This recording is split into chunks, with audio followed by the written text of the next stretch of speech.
Hello everyone, I am very glad that you're joining this story. Subscribe, like, and comment. Enjoy the story, smile more often.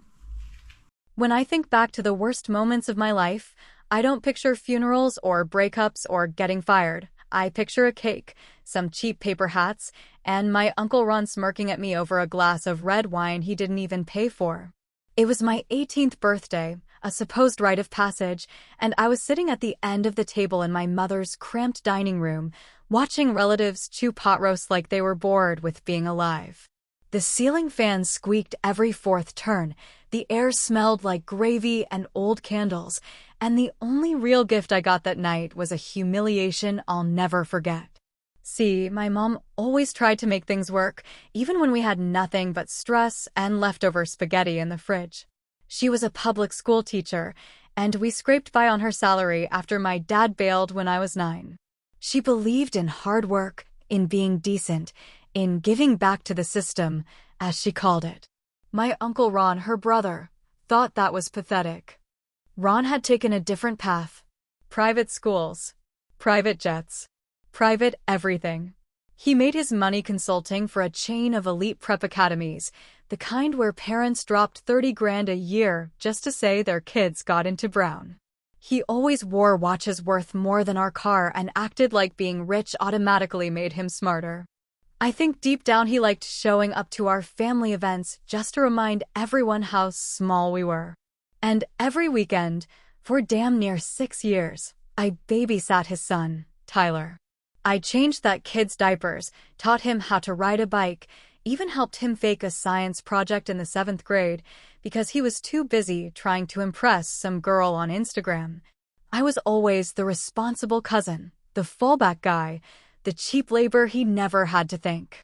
That night, my mom had gone all out, used a coupon to buy a roast from the good grocery store, baked a cake herself, even invited Ron and his wife, which she only did out of politeness or guilt. I never really figured out which. The table was full, everyone chewing and nodding through another one of Ron's stories about how a school in Vermont hired him to overhaul their entire leadership strategy, and how he'd closed the deal over scotch and golf. He talked like he was in a commercial for being rich and insufferable. Then my mom raised her glass, smiled with that tired kind of pride that comes from surviving rather than thriving, and said, "Here's to Mason, 18 today. A man now. And a good one." That's when Ron leaned back in his chair, looked at me and said, "A man? Come on. He's still just the babysitter, isn't he?" Everyone laughed. Not a polite chuckle, either. A full, open-mouthed, backslapping kind of laugh that felt like a slap in the damn face. I felt my skin go hot. I smiled, because what the hell else could I do, but inside, something cracked open like a fault line. Then he added, with his trademark smirk, "Some people build schools, and some people babysit in them." It was so slick, so quick, like he'd been saving that line just for the moment I stood a little too tall in front of him. My mom went quiet. Tyler looked at his plate. I just nodded, trying not to show how much it stung. The rest of the night blurred. People sang. Someone gave me a book I'd never read. The cake was a little dry. But that one moment lodged in my chest like a rusty nail. I never forgot it. Not for a single damn day. After the guests left and I was taking out the trash, I stood in the backyard, breathing in the cold night air, staring at the stars and thinking how far away everything good seemed from where I was standing. I could still hear Ron's voice in my head, that oily tone he used when he thought he was being clever. Just a babysitter. Not a real man. Not someone who builds things. Just someone who watches over other people's lives while they go out and live theirs. That night I didn't cry, didn't rage. I just made a promise. Quiet and sharp, like a blade drawn in the dark. I told myself I wouldn't stay in the shadows. I wouldn't always be the one holding the coat or cleaning up someone else's mess or being laughed at while serving the goddamn pot roast. I didn't know how and I didn't know when, but I knew one thing in my bones. One day, I'd look that man in the eye and make him eat those words with a silver spoon. What I didn't know then What none of them knew was that I'd already started writing the first chapter of that promise the day I agreed to babysit Tyler for the first time. What they all thought was a role beneath them would become my secret advantage. They underestimated me. They thought I was just a background character, someone to be nice to when it was convenient and forget when it wasn't. But background characters see everything. And I was watching. Always watching. That birthday was the last time I let myself be small in front of Ron. I stopped laughing at his jokes. I stopped accepting the scraps he threw from his table. I kept playing my part, sure, but behind every yes sir and every smile I was paying attention. Studying the man. Studying the game. Learning how the empire he built was held together with ego and smoke. Because if you're going to bring down a king, you don't charge in swinging. You learn the shape of his crown. You learn who shines it. You learn where he hides the rot. That night, he called me a babysitter. And that was the night I quietly swore I'd never stay in the shadows again. 10 years later, I was still in the game, but I'd stopped pretending I was playing for the same reasons as everybody else. My life didn't look like much on paper. An associate's degree from a no-name college, part-time substitute teaching gigs, and side work helping overworked parents with their kids' college essays or organizing lesson plans for burned-out teachers who just needed a damn break. On the outside, I looked like I was spinning my wheels, like the guy who peaked during puberty and plateaued by 22, but under the surface, I was slowly collecting knowledge like a bank robber staking out a vault. Meanwhile, Tyler had turned into a poster child for everything I was supposed to want but couldn't afford. Glossy college brochures, frat house selfies, internships that magically appeared because his last name opened more doors than a master key. He got into Yale like it was handed to him in a gift bag. He spent a summer in Florence studying architecture, but mostly just posted filtered shots of wine glasses and cathedrals on Instagram. He once texted me at 2 in the morning, drunk in some European alleyway, asking if I remembered the algebra formula for slope-intercept. I did. I always did. And yeah, I answered. I always did that too. Because being the helpful cousin never really ends, not when you've been cast in that role so long it starts to feel like your skin. And I played along. I went to family dinners where Ron bragged about how his son was going to revolutionize education, how Tyler's ideas were disrupting the whole leadership pipeline. He used phrases like future-ready learning spaces and executive learning potential, but it all sounded like overpriced bullshit to me. They were selling private school fantasy to wealthy parents, terrified their kid might turn out average. Still, I listened. And I nodded. And I took notes. Ron thought I was harmless, the invisible nephew who would always be grateful for scraps. But I was watching everything, every time he name-dropped a board member, every time he mentioned a new campus or hinted at internal drama. I started to map the whole thing out in my head like blueprints. Who held influence? Who was a figurehead and who actually pulled strings? Who Ron respected and, more importantly, who he underestimated? That was my angle. I didn't need a spotlight, I needed cracks in the foundation. What would you do if someone in your family treated you like an outsider your whole life? Would you stay quiet or wait for the perfect moment to prove them dead wrong? Let me know in the comments. What really opened my eyes wasn't just Tyler's rise, it was the network behind him. Ron didn't just own one school. He had influence across a private education consortium, mostly regional academies under different names, but functioning like a mini-empire. There were shared board members, investment funds, backdoor hiring channels, and a culture of keeping things in the family. They passed leadership roles like inheritance, nephews, daughters, old college buddies. And beneath all that glossy marketing and talk about transformational learning was a machine greased with nepotism and fear. And then, one afternoon, while helping a former professor organize a curriculum overhaul for a struggling charter school, I heard something interesting.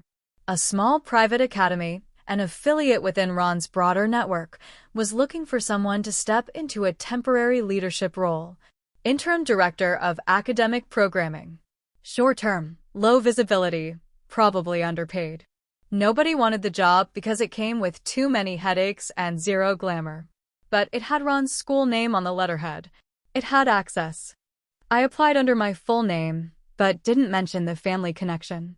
They didn't ask. They were desperate. I got the job. Just like that, I was inside the system.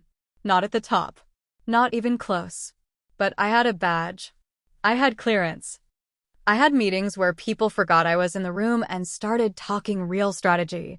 I saw how the sausage was made, the funding shortcuts, the recycled curriculum with new branding slapped on top, the internal reports that never made it to parents. I also saw a lot of good people trying to make real change, crushed slowly under the weight of bureaucracy and the ego-driven legacy Ron had built. And I started talking to those people. The thing about being invisible for long enough is that people stop watching their mouths around you. They get careless. They get real. And I kept my head down, stayed late, showed up early, asked smart questions, and made sure never to seem like I was gunning for anything bigger than what I already had.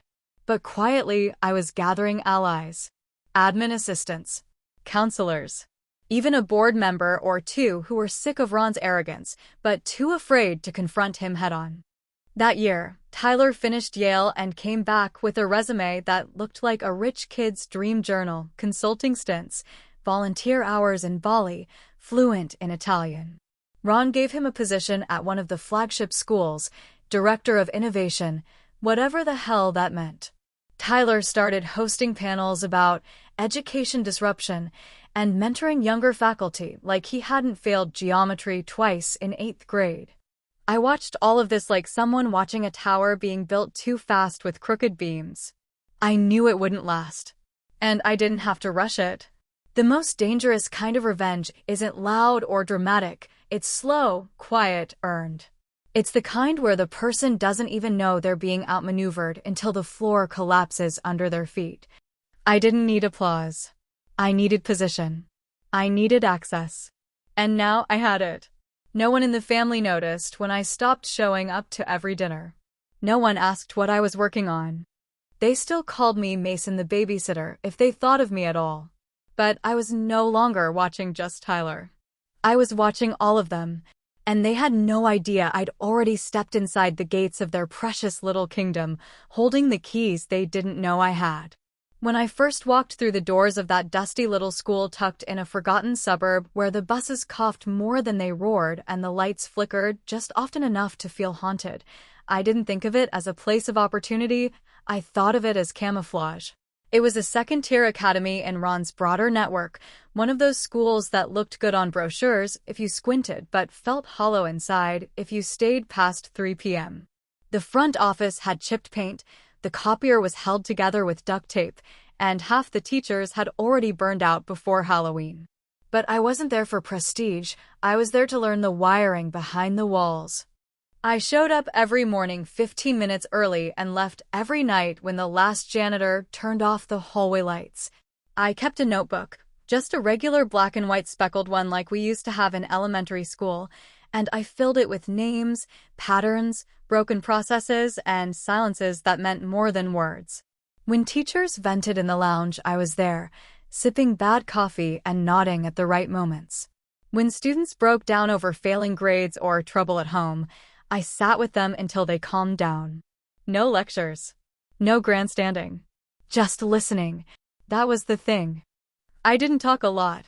Because people who talk too much in places like that get noticed for the wrong reasons. They get labeled, boxed, pushed aside. But if you're the guy who shows up, listens more than he speaks, and fixes problems without needing a spotlight, you start to become something more dangerous than ambitious. You become trusted. One of the first allies I made was MS. Calderon, a history teacher who had survived 3 principals and 5 assistant heads, none of whom ever lasted long enough to finish the staff handbook they insisted on rewriting. She had a face that looked tired even when she smiled and a voice like gravel coated in honey. After a particularly bad faculty meeting where another admin read off slides about vision alignment, while ignoring every actual issue in the room, she cornered me by the vending machine and said, "You're not like the rest of them. You see what's wrong, don't you?" I just nodded and said, "I'm here to help." And I meant it mostly. As the weeks passed, I started stepping into situations nobody else wanted. A senior nearly dropped out after a counselor mishandled her mental health referral, and I quietly worked behind the scenes to keep her in class and get her real support. A new math teacher was about to quit after being told she'd never make tenure, so I connected her with a mentor from my community college days and helped her build lesson plans from scratch. I wasn't trying to play hero. I was planting seeds, making deposits in a bank of loyalty no one else was paying attention to. Then came Evelyn. She walked into a board meeting like someone who'd been haunting that place since before any of us were born. Small, sharp-eyed, with silver hair she didn't try to dye and a cane she used like a scepter, Evelyn Lancaster was one of the original co-founders of the education group Ron had turned into his empire. You'd never know it from how he talked, always referring to himself as the architect of everything, but legally and historically, Evelyn still held equal board voting power. She was what you'd call a sleeping giant, if giants drank chamomile tea and wore orthopedic shoes. The first time I met her, I assumed she'd ignore me. She didn't. She watched me the whole meeting, said nothing, then cornered me afterward in the hallway and asked, "Do you like being invisible, or is it just something you're good at?" I remember blinking, unsure whether she was insulting or testing me. I said, "I think being quiet lets me see more." She stared at me for a long second, then nodded once, slowly. "You're not loud, but you're steady. That matters." After that, she started inviting me to occasional lunches, never at flashy restaurants, always at diners or quiet little cafes that smelled like soup and old newspapers. She asked more questions than she answered. She asked about the students, about the teachers, about what I would do differently if I had the chance. I never pitched. I never sold myself. I just told her the truth. That I hated what the schools had become. That I didn't want to burn it down, but I sure as hell didn't want to prop up the same rotten structure just because the branding was nice. Over time, I learned her story. Evelyn had believed in education once the way a preacher believes in sermons. She built her first school out of nothing but grit and stubbornness, and when Ron came along with big dreams and bigger investors, she'd let him grow the network in exchange for efficiency. But he'd sold out everything she believed in, one slick partnership at a time. Still, she stayed on the board, holding her one vote like a loaded gun she never fired. Until me. It happened on a Tuesday night. I remember because I was grading essays and listening to the radiator knock like it was trying to start a conversation. My phone buzzed. Evelyn. She didn't usually call. When I picked up, her voice was quiet but firm. "I'm dying, Mason," she said, like it was just another calendar item. "Lung cancer. I've got maybe 6 months, if I'm lucky." I didn't know what to say. All I could manage was, "I'm so sorry." She sighed. "Don't be. I've lived long enough to see my name erased from the very thing I built. But I don't want to leave it in Ron's hands. He'll bury it with his ego." Then came the words that changed everything. "What if I told you I want to leave my board vote in your hands?" I didn't answer at first. I just sat there, staring at the wall, heart pounding in a way I hadn't felt since the night Ron called me a babysitter. Because that was the moment I realized this wasn't just a slow revenge story anymore. It was a takeover. When Evelyn told me she wanted to hand over her vote, I didn't react right away because the truth is, my first instinct was to laugh. Not out of joy, and not even from surprise, but from that cold, hollow kind of laughter that slips out when life finally serves up the punchline to a joke it started telling 10 years ago. I sat there on the edge of my bed, papers still scattered across the floor, and thought, so this is how it starts. And I knew I couldn't tell anyone, not Ron, not Tyler, not even my mother, because if I was going to play this out right, I needed to stay invisible a little longer. The real work happens before anyone knows you're coming for the crown. I met with Evelyn the following week in the back corner of an old tea shop that smelled like dust and lavender. She slid a manila folder across the table like we were passing state secrets.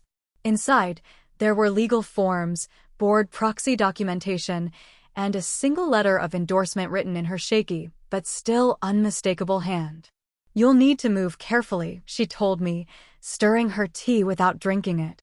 "Ron thinks he owns everything. He forgets what can happen when the quiet ones stop nodding." I didn't ask questions. I just nodded, and then I went back to work like nothing had changed. Except everything had. Over the next few weeks, things started to shift quietly around me. I began receiving emails meant for higher-ups, meeting invites from board subcommittees, and once, even a call from a state accreditation official asking if I'd like to consult on a curriculum update. It was subtle, but the power was starting to tilt. Then came the dinner invite. It was from Ron's wife, Meredith, who always managed to sound like she was doing you a favor, even when asking for help. "We're having a little gathering next Saturday," she said, voice high and light over the phone. "Celebrating Tyler's new role. He's been promoted to assistant head at the Westbridge campus. Isn't that fabulous?" I said it was. I said I'd be there. I even offered to bring wine, and she laughed like I was a charming little fool. That Saturday, I shaved, put on the good jacket I only wore for interviews and funerals, and drove to their house in silence, hands tight on the wheel the whole way. The house was just as I remembered, oversized, overdesigned, and somehow both cold and pretentious. One of those places where every corner has been styled, but none of it feels lived in. The lawn was too perfect. The driveway spotless. The kind of place where even the damn doormat had to be expensive. Tyler greeted me at the door, smiling like we were still kids who shared comic books and stolen sodas. He looked good, sharp suit, polished shoes, hair done just right. He gave me a half hug, the kind you give to someone you're trying to pretend you're not better than. "Glad you could make it, man," he said, and I nodded like I didn't want to throw up. Inside, the dining room was already full. Ron at the head of the table like a smug king presiding over his latest victory lap, Meredith beside him wearing pearls that probably cost more than my entire year's salary, and various friends and colleagues seated around the edges, all of them sipping wine and laughing just a bit too hard at Ron's jokes. I took a seat near the middle, not too close, not too far, just enough to stay in the room without being in the spotlight. Dinner was served, steak, asparagus, something overly French with a balsamic glaze, and as we all started to eat, Ron raised his glass. "To Tyler," he said, voice ringing with that fake humility that only rich men can perfect. "Our rising star. The next generation. The man who's going to take the school network to new heights." Everyone clapped. Even me. Because I knew what was coming. The conversation turned toward numbers, projections, expansion. Ron talked about scaling the network internationally. Tyler chimed in about a potential partnership with a tech company, and I just kept chewing my steak and watching the way Ron's jaw tightened whenever someone other than him spoke too long. Eventually, he turned his attention to me, smiling like a wolf in a tie. "And what about you, Mason?" he asked, swirling his wine. "Still babysitting other people's dreams? Or did you finally get a real job?" It was so perfectly Ron, effortless condescension wrapped in charm. The table chuckled, like they were waiting for me to make some self-deprecating joke, to take it on the chin like I always had. But I didn't smile. I didn't nod. I set my fork down, wiped my mouth slowly, reached into my jacket, and pulled out a folded piece of paper. "Actually," I said, "I've got an announcement too." You could feel the temperature in the room drop 5 degrees. The laughter stopped. Meredith blinked. Tyler leaned forward. "And Ron?" He stared at the paper in my hand like it might explode. I unfolded it slowly, dramatically, even, and laid it on the table in front of me. "I've just signed on as the new director of Westbridge Academy," I said. "Effective tomorrow." There was a pause. A real one. The kind of silence that hums with disbelief. The kind where you could hear someone's wine glass tremble against the china. "What?" Tyler asked, voice flat, confused. "But that's my school," Ron interrupted, eyes narrowing. "You can't just," but I held up a finger, not to be rude, but to finish what I had started. "The board voted," I said. Evelyn endorsed me before she stepped down. Her proxy vote gave me the majority. It's done. Ron stared at me like I'd just punched him in the face. Which, in a way, I had. The air in the room thickened. People looked away. Someone coughed. I kept my face calm, my voice even, but inside me, a storm of satisfaction was screaming. I didn't stay for dessert. I stood up, buttoned my jacket, and nodded politely. Thanks for dinner, I said. Best of luck, Tyler. And with that, I walked out into the cold night air, the contract still in my hand, my heart pounding like a war drum in my chest, because I had just declared war in the most polite, devastating way possible. And the best part? They never saw it coming. There's something almost comical about how fast people change their tone when you go from the guy we barely tolerate to the man signing their paychecks.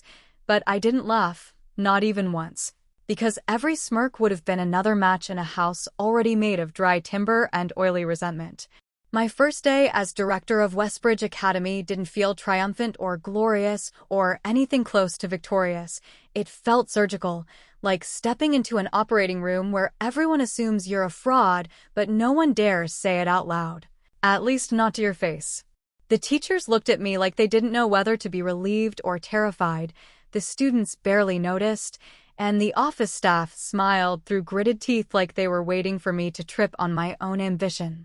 Tyler was a different story entirely.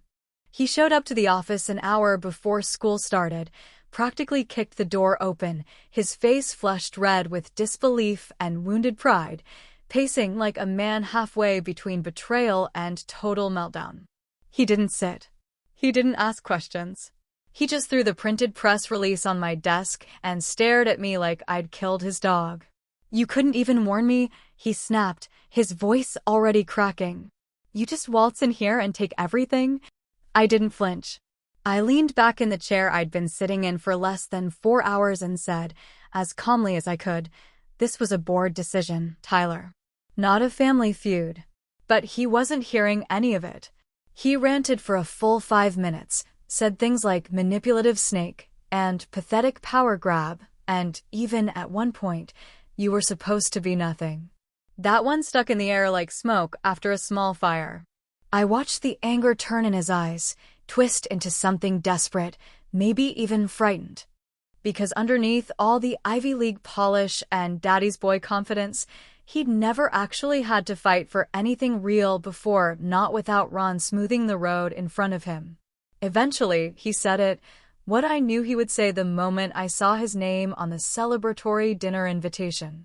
I'm quitting. I asked him, as gently as I could, if he was sure, if maybe he wanted to take a few days to think it over, maybe come back with a plan for how we could work together and build something better than the shallow nonsense Ron had been pushing. But he wasn't hearing me. Tyler was too far gone, too deep into his humiliation to even entertain the idea of cooperation. His legacy had just been cut off at the knees, and I was the one holding the blade. He stormed out without another word. The fallout came quick. Ron didn't waste a day. He called board members, tried to schedule emergency meetings, demanded an internal audit of the appointment process. He accused me of coercion, manipulation, even nepotism, which, let me remind you, coming from Ron was like a fox calling the henhouse insecure. He drafted a letter to the trustees, challenging my qualifications, my experience, my entire damn existence within his precious network of schools. But none of it landed. Because Evelyn's vote, her legacy endorsement, had been legally watertight. And more than that, I had allies, teachers, counselors, even some of the quieter board members who'd grown tired of Ron's iron grip over everything that once resembled genuine education. They weren't loyal to me because I was some revolutionary. They were loyal to me because I listened. Because I didn't treat them like disposable cogs in a machine designed to boost some shareholder's ego. So Ron couldn't touch me. Not openly. But the thing about men like Ron is that they don't stop when they're told no. They don't walk away. They slink back into the shadows and sharpen their knives. They wait for cracks. And if they can't find one, they'll make one. I started hearing things almost immediately, small whispers, quiet questions from people I barely knew. One teacher asked if I'd really gotten fired from my old charter school job 3 years ago, which I hadn't, but it made me pause. An email thread appeared out of nowhere, questioning my certifications, claiming I had padded my resume, false again, but suspiciously specific. Then there were the sudden scheduling errors, the missed calls from journalists asking about my connection to Ron's family, and the way one board member suddenly went cold after years of collaboration. And then came the message. It arrived in a plain white envelope, slipped under my office door late one Friday evening. No return address. Just my name typed across the front. Inside was a single typed note, no signature, no frills. Ron's digging. Watch your back. I didn't sleep much that night. I sat on my porch until the sky turned from deep blue to gray, just staring out at nothing, sipping bad coffee and thinking through every step I had taken since that first night Ron called me a babysitter. I replayed every favor I cashed in, every meeting I sat through, every secret I kept. Because the problem with climbing the ladder quietly is that when someone starts shaking it, you better be sure your grip is iron. I knew I had nothing to hide, not really. But in this game, truth was never enough. Perception was the currency, and all Ron needed was one bad whisper to turn allies into doubters. He wanted me to make a mistake, to crack under the pressure, to lose my calm. So I stayed calm. I arrived at work early Monday morning, greeted every staff member with the same steady nod, and sat behind my desk like it was a throne I'd been born into. But inside, I started preparing for war because it was clear now that Ron wasn't going to walk away quietly. And neither was I. If there's one thing I've learned about men like Ron, it's that losing doesn't humble them, it hardens them. When someone like him feels power slipping through his fingers, he doesn't pause to reflect or reconsider. He doubles down, digs deeper, and tries to turn the whole damn table over. So when I took that director's seat and Tyler walked out the door in a blaze of bruised pride, I didn't expect Ron to fade quietly into the background. I expected backlash, but even I underestimated how far he'd go to make sure I didn't last long enough to hang a picture on my office wall. It started with whispers, just like before, but this time they carried weight. Little comments floated through the faculty room, stuff like, he's not really board approved, or wasn't he just a glorified TA a few years ago? At first, I ignored it, chalked it up to the usual resistance that comes with any change in leadership. But the whispers grew teeth. Suddenly, the budget for our after-school programs disappeared. Maintenance requests were delayed without explanation. New equipment orders went unfulfilled. People started resigning without notice. Good people, the kind who kept the school upright through sheer willpower and underpaid labor. When I tried to trace the funding back, I hit a wall of rerouted approvals and missing signatures. That's when I realized what Ron was doing. He was pulling strings behind the scenes, the ones he still had access to through his shell companies, silent partnerships, and the strategic placement of allies who owed him favors. He couldn't unseat me, but he could sabotage me, bleed the school out until my leadership looked like incompetence, and the board had no choice but to clean house and reinstate his influence under a new puppet. And just like that, the game shifted from defense to survival. I spent nights combing through financial records, trying to find where the pressure was coming from. I met with teachers individually, trying to hold morale together with nothing more than honesty and caffeine. I called in favors from every contact I had, asking questions I'd never thought I'd be desperate enough to ask. And somewhere in the middle of all that mess, I got a text from a number I hadn't seen in months. It was Tyler. "Can we talk?" he asked. Not as enemies. I stared at the message for a long time before replying. Part of me wanted to ignore him, to leave him stewing in whatever pit he dug himself into after walking away from everything. But another part of me, a part that still remembered all those nights helping him fake essays and calm down after girl troubles, couldn't shake the feeling that maybe he had something I needed. Or maybe he just wanted someone to blame besides himself. We met at a bar halfway between my apartment and whatever condo Ron had undoubtedly gifted him before things fell apart. Tyler looked rough. Unshaven, pale, clearly not sleeping much. He was wearing a hoodie instead of a blazer, and his eyes carried a bitterness that went deeper than professional jealousy. "You win," he said as soon as I sat down. "You happy?" I shook my head slowly. "No one's winning right now, Tyler. Especially not the students." That hit him harder than I expected. He stared down at his drink for a while, then finally looked me in the eye. "My dad's not who you think," he said. "And before you say it, yes, I know what that sounds like. But there's stuff I didn't know. Stuff he kept from me. From all of us." I leaned in, keeping my voice low. "What kind of stuff?" He hesitated, then pulled out his phone and showed me a folder full of screenshots, emails, financial reports, some encrypted PDFs with sketchy headers and code names. It wasn't enough to prove anything outright, but it was enough to see that something was rotten. There were payments going to offshore accounts. Duplicate billing for non-existent construction. Consulting fees routed through companies that didn't seem to exist on paper, but shared the same postal code as one of Ron's foundations. It looked like someone laundering school funds under the nose of a board that either didn't care or wasn't paying enough attention to notice. "He told me never to open his laptop," Tyler said quietly. "He made me believe I was going to inherit something clean. Something worth carrying on." I didn't say anything for a while. Because what do you say to someone realizing their legacy is just an illusion with expensive wallpaper?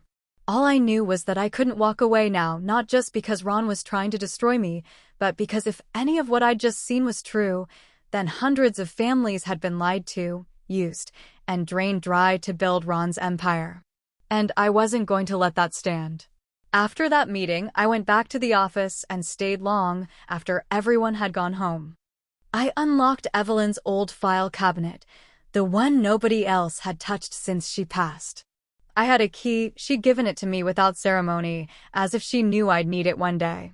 Most of the folders were boring, meeting notes, old newsletters, her own handwritten thoughts about educational reform, but one file caught my eye. It was labeled Shield, which meant nothing to me at first. But inside was a different kind of paper trail. Invoices from 10 years ago that didn't match the district's budget records. Signed authorizations from Ron that contradicted public statements. Communications between board members, some of whom were no longer even alive, warning about misappropriated donor funds. It wasn't just shady bookkeeping. It was fraud. And Evelyn had known. She had tried to fight it, or maybe she had tried to build a safety net for the day it all came crumbling down. Either way, she had left the truth where someone could find it.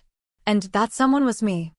I sat there for what felt like hours, reading, rereading, cataloging every sheet of paper like a prosecutor preparing for war. Because it was war now.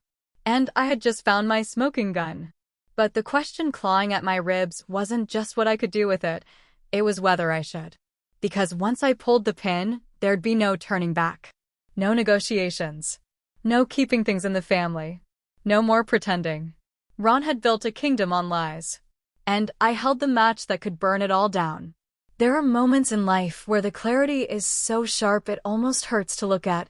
Moments when everything you thought was complicated suddenly feels as simple and brutal as a coin toss. Heads you ruin a man and everything he built. Tails you let him walk away, but live knowing you could have torn the lie open and set the whole system on fire. I stood at the edge of that choice for days, maybe weeks if I'm being honest, replaying every version of the outcome in my head, like a scratched record, looping a song you used to love, but can't stand anymore. Because it wasn't just about Ron anymore, and it wasn't just about revenge. It wasn't even about Tyler, though his haunted, cracked glass stare kept floating back to me every time I tried to focus. It was about the network, the teachers still fighting for their students, the kids who didn't know their futures were being bargained over in wine-soaked boardrooms, the secretaries who made too little to care about politics and too much to leave. It was about all the people who would get crushed in the fallout if I chose to go nuclear. And I could go nuclear. I had the files, the backup drives, the copies Evelyn left behind. I had the names, the numbers, the dates, and even the goddamn bank routing codes. But I also had a school to run, a staff to support, students who had started to believe in something again, however cautiously. What good was blowing up a corrupt empire if the pieces fell on the ones least able to carry the weight? Still, the rage was there. Every time someone asked me how I got so lucky to be promoted, every time a teacher thanked me for listening, and my stomach turned with guilt because I knew the truth behind the curtain, they weren't just fighting burnout. They were surviving under a legacy built on lies. And I was letting it stand. So I did what I never wanted to do. I called Ron. I didn't ask. I told him we were meeting in person. No lawyers, no middlemen, no Tyler, no board members, just him and me. He tried to stall, then to bait me with sarcasm, but I wasn't having it. I gave him an address to a private room above a bookstore in a quiet part of town, and I told him if he didn't show, the files would start finding their way into very public hands. He showed. Of course he did. Men like Ron don't ignore the smell of gasoline when someone's holding a lighter. He walked in like he still owned the place, wearing one of those overpriced suits with the lapels that scream, "I'm untouchable," like that fabric could shield him from the truth. He didn't sit at first. He paced, looked around like he was above it all, then finally leaned back against the bookshelf like it was a throne he hadn't quite earned. "Well," he said, dragging the word out like he was tasting it. "Here we are. So, what's the big play, Mason? Going to expose me to the world? Get your hero moment in front of the cameras." I didn't speak right away. I slid the folder across the table, the same one Evelyn left behind, the same one I'd triple-checked a dozen times. He didn't reach for it. Just stared at it, jaw tight, like he already knew what was inside and hated that it had come back to him. "I could ruin you," I said, keeping my voice steady, not angry, not loud. "You know that. I could take this to the press, the state board, the IRS, the donors. I could destroy your name so thoroughly your grandkids would need to change theirs to get into a community college." He finally looked up at me, and I saw it there, the crack, the split in the armor, the flicker of panic behind the eyes of a man who's spent too long believing his own mythology. "But I'm not sure I should," I continued. "Because I've seen what happens when systems collapse. I've seen what happens when the people at the bottom pay for the sins of the people at the top. And I'm not convinced burning you down won't burn down everything those kids rely on too." He sneered then, the old arrogance flickering back like a reflex. "You think you're noble now? Think this makes you better than me?" I leaned forward, calm, almost gentle. "No, but I'm the one holding the match." He laughed. A sharp, bitter sound. "You were always a background character, Mason. Always standing on the sidelines, watching the real players move. You think one promotion and a dusty file make you the king." I stood up slowly, reached for the folder, and let it drop onto the floor in front of him, papers spilling out like the guts of a dying lie. "Not anymore," I said. He stared at the mess on the floor for a long time. Then he bent down, gathered the papers without saying a word, and finally, looked me in the eye without condescension. "What do you want?" he asked, and, for the first time, I could hear it, the edge of defeat in his voice, the crack in the monolith. "I want you out," I said. "Out of the network. Out of the schools. No more quiet phone calls, no more shell companies, no more puppet board members. You step down, you disappear, and you don't come back." He nodded once, then raised a finger. "On one condition." I waited. "No public scandal," he said, voice low and sharp. "You get the throne. I walk away, but you owe me your silence." There it was. The trade. Justice for peace. Exposure for stability. Truth for the chance to fix what he broke without lighting it all on fire. And in that moment, I had to choose, burn it down or build it better. I didn't answer him right away, because I knew that no matter what I chose, someone was going to get hurt. And I wasn't sure anymore which side of the fire I wanted to be on. Power never arrives the way you think it will. It doesn't come wrapped in trumpets or fanfare or some triumphant email declaring your name in bold letters, and it damn sure doesn't come with a manual. It comes in silence, in paperwork, in long meetings about district policy and hiring freezes and how to balance equity with donor expectations without making anyone too uncomfortable. It comes when you realize you're sitting at the end of a long table and everyone is waiting for you to speak, but all you want to do is disappear into the nearest wall and pretend someone else is wearing your nameplate. Becoming the full executive director wasn't the culmination of a dream. It was the final scene in a long, slow war I didn't even know I'd been fighting for most of my life. The paperwork went through quietly, just a few signatures, a handshake, and a firm but hushed, "We're trusting you to bring stability." No headlines. No press releases. Just a handover behind closed doors and a new key to an old office that still smelled like Ron's cologne.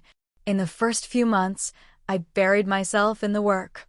I started with the teachers because I knew that's where Ron had done the most damage, years of underpaid labor dressed up as dedication and silenced by empty praise. I restructured the budget, cut out vanity projects, canceled a few shady vendor contracts Ron had buried under layers of bureaucracy, and reallocated every extra dime towards salary bumps, supply budgets, and actual classroom resources. Teachers stopped looking over their shoulders. Counselors had breathing room. Even the janitorial staff finally got new uniforms and proper benefits.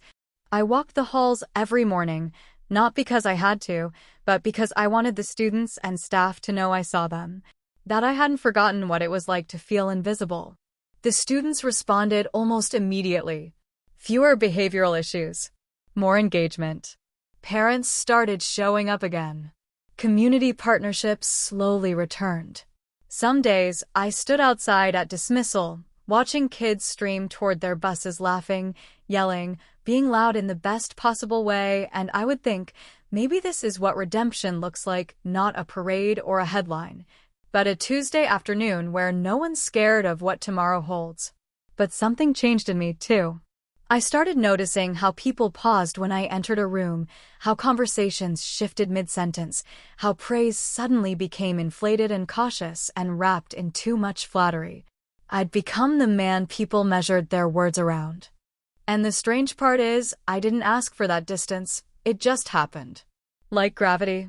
Like power has its own scent, and people can smell it long before you realize you're wearing it. Tyler moved away shortly after everything settled. No formal goodbye, just a forwarded email about transferring his consulting focus to the West Coast and a cold silence that felt heavier than any argument we'd ever had. I don't blame him. I might have done the same. He'd spent his whole life trying to live up to a legacy that turned out to be smoke, and I was the guy left holding the ashes. We texted once or twice, holiday pleasantries, a thumbs-up emoji when I mentioned a district award, but the space between us had grown too wide for anything real to cross it. Ron, true to his word, disappeared from public life, but his name still lingered like a watermark over every policy and plaque we hadn't gotten around to replacing. I'd be lying if I said I didn't feel him breathing down my neck some days, not literally, of course, but through the systems he built, the people he trained, the culture he etched into the walls. He was gone, but he wasn't forgotten. And maybe that was the price of my silence. He didn't get a public reckoning, but I got to spend the rest of my career sweeping up his messes in the dark. I kept Evelyn's photo on the bookshelf behind my desk. It was small, black and white, and slightly cracked in one corner, like everything worth holding onto eventually gets a little damaged. On the hard days, I'd look at it and wonder if she'd be proud of the deal I made. If she'd call it wisdom or weakness. If she'd understand why I didn't burn it all down when I had the chance. The last scene I want to tell you about wasn't in a boardroom or a classroom or during some big public ceremony. It was at another family dinner, smaller this time, a cousin's house, some backyard barbecue where the steaks were overcooked and the beer was warm.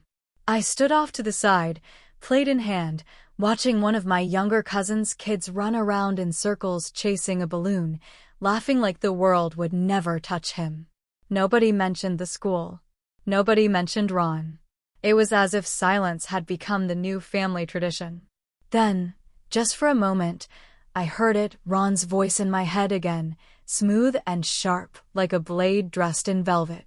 "Some people build schools, Mason," he said.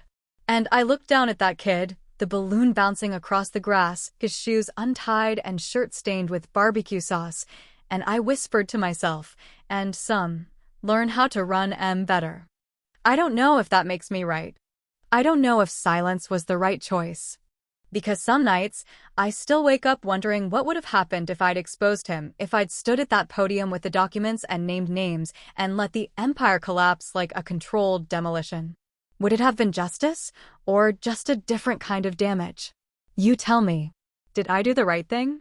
Or did I just become the very thing I hated? That's the thing about power, it never feels as clean as the dream. It just gets heavier the longer you carry it.